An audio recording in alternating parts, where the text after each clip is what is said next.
Thank you for purchasing sewing patterns at www.studio82patterns.com. We offer the one and only unique Chinese Kipo sewing patterns, classic Hanfu sewing patterns, traditional clothing sewing patterns from various dynasties in ancient China, as well as classic ethnic clothing sewing patterns from minority groups around the world. The following video tutorial will explain how to use Studio 82's original digital sewing patterns to create the Vietnamese ethnic men's Ode, also known as the 5-panel robe.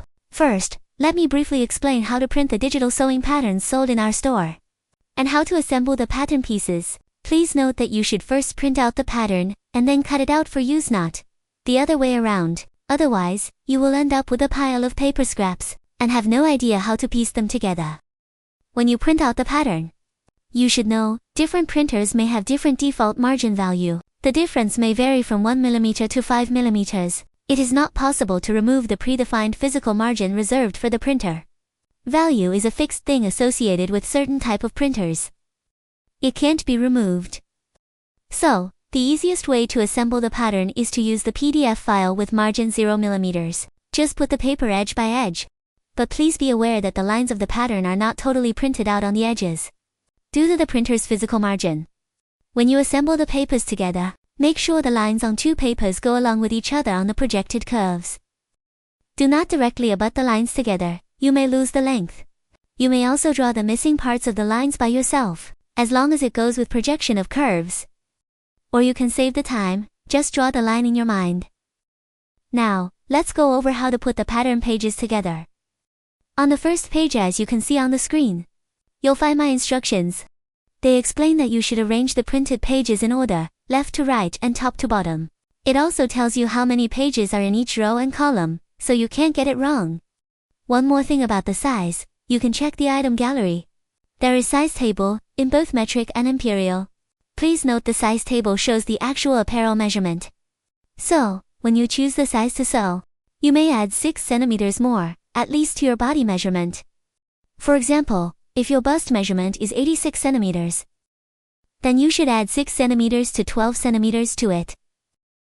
6 cm is for the tight fit, and 12 cm is for the loose fit. The result should be 92 cm to 98 cm.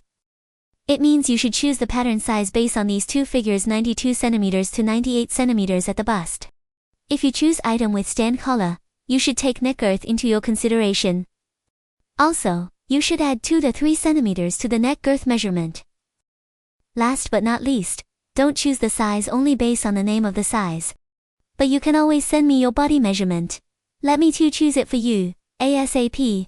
Finally, the amount of fabric needed for sewing depends on your choice of material, the size you select, and even your sewing proficiency. So it cannot be generalized. However, I have a simple formula for your reference.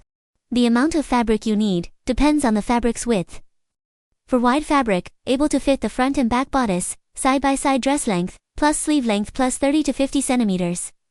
For narrow fabric requires separate cuts for front and back, dress length times 2, plus sleeve length, plus 30 to 50 cm.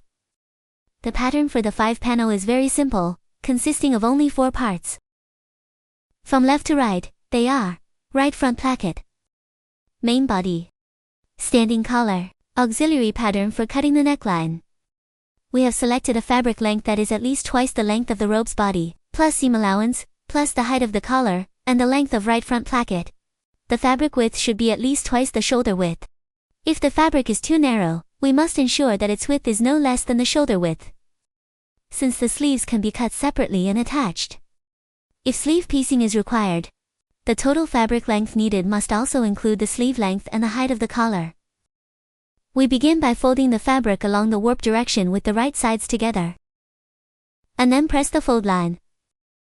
This fold line will serve as both the front center line and the back center line. Then, fold the fabric again along the weft direction, and press the fold line.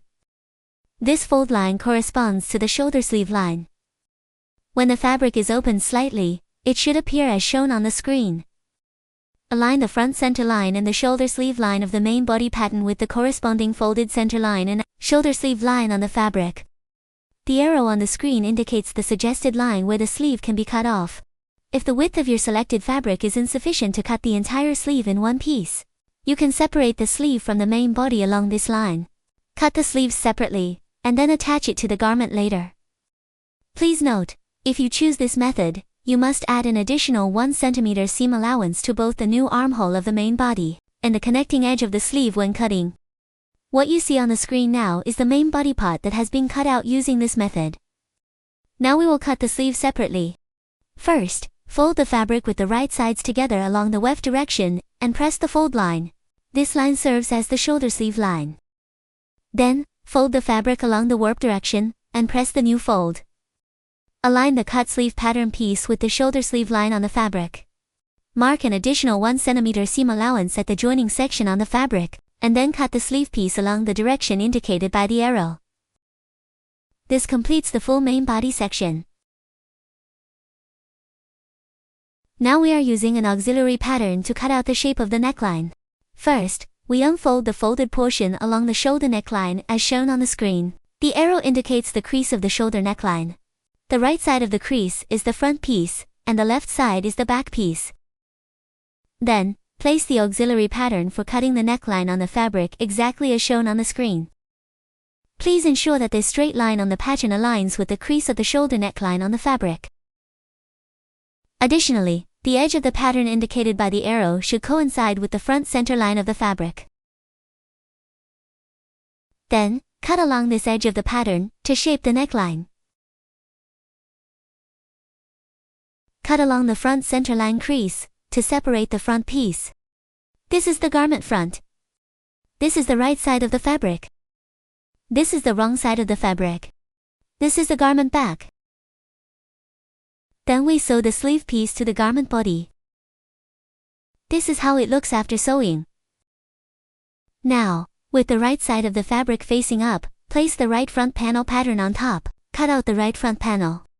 Please note that if your fabric is not wide enough, the required length of fabric will need to include the length of this right front panel. If it is wide enough, then you should have sufficient leftover fabric to cut the right front panel. Then, sew the right front panel and the left front panel together along the front center line. Press the seam open. Now sew from the bottom edge of the cuff to the slit opening at the side seam. Please note that the default seam allowance at the opening in this pattern is 4 cm. This wider allowance is designed to allow the seam to be finished as an interfacing. Specifically, the outer 1 cm of this 4 cm allowance is folded under towards the wrong side of the fabric to create the facing edge, while the remaining 3 cm constitutes the actual finished width of the interfacing. As shown in the illustration, the facing at the slit is shaped like an arrowhead, which aligns with traditional aesthetics. On the screen, in the red circle, it is the stopping point of the slit opening, also the button place. The point of the arrowhead shaped is in the yellow circle, denotes the end of the interfacing. The blue dot on the right side and the blue horizontal line on the wrong side indicate the stopping point of the slit opening. In the yellow circle is the point of the arrowhead. This is a basic sewing technique, and no further details will be provided here. After sewing the side seams, it can already be considered a complete 5-panel robe, as the collarless style is also a traditional design. At this stage, we only need to finish the raw edge around the neckline with bias tape cut from the same fabric used for the garment's right side. This technique is called a stand-up collar base领拖, specifically designed for the easy attachment and removal of a stand-up collar. Next, I'll briefly explain how to make it. 1. Cut a bias strip long enough for the neckline circumference here. It's 4 cm wide. 2. Fold the strip in half with wrong sides together, and press along the center line. 3. Mark the finished width of the binding here, it's 0.5 cm. 4. Align the raw edge of the marked side with the neckline's raw edge and stitch. Be sure to gently stretch the binding to follow the curve of the neckline. 5. Fold the other side of the binding to the inside of the neckline. Then use a slip stitch or prick stitch along the front seam to secure it. 6.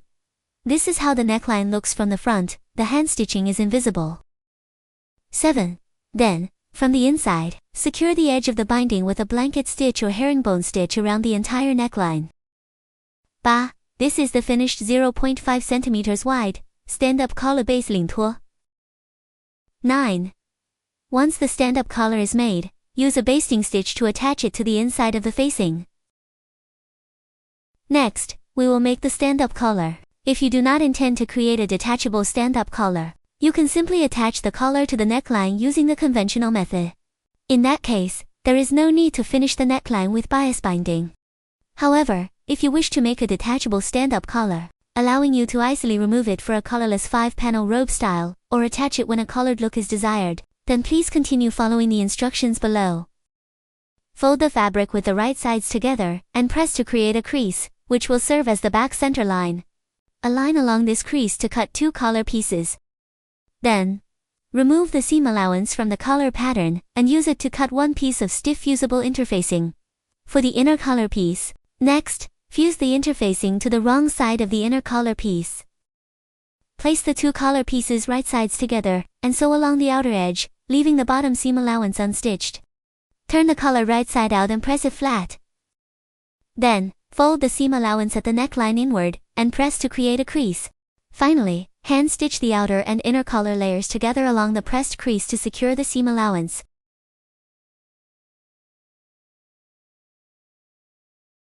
When attaching the stand-up collar, hand sew the finished collar along the neckline. Please ensure that the collar is slightly positioned inward, relative to the bias-bound edge of the garment's neckline. This will result in a neat and aesthetically pleasing finish. Thus, our classic Vietnamese men's ONG then is now complete. When worn, it is often paired with loose-fitting trousers, and accessorized with gold or silver necklaces, adorned with jade pendants or gold beads. This ONG then features a traditional design with connected sleeves, wide sleeves, and a relaxed fit. Modern adaptations of the Vietnamese ONG then also include tailored, form-fitting versions.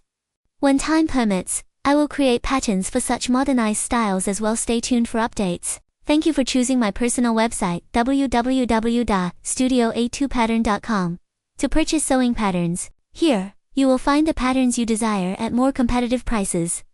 We appreciate your support and look forward to seeing you next time.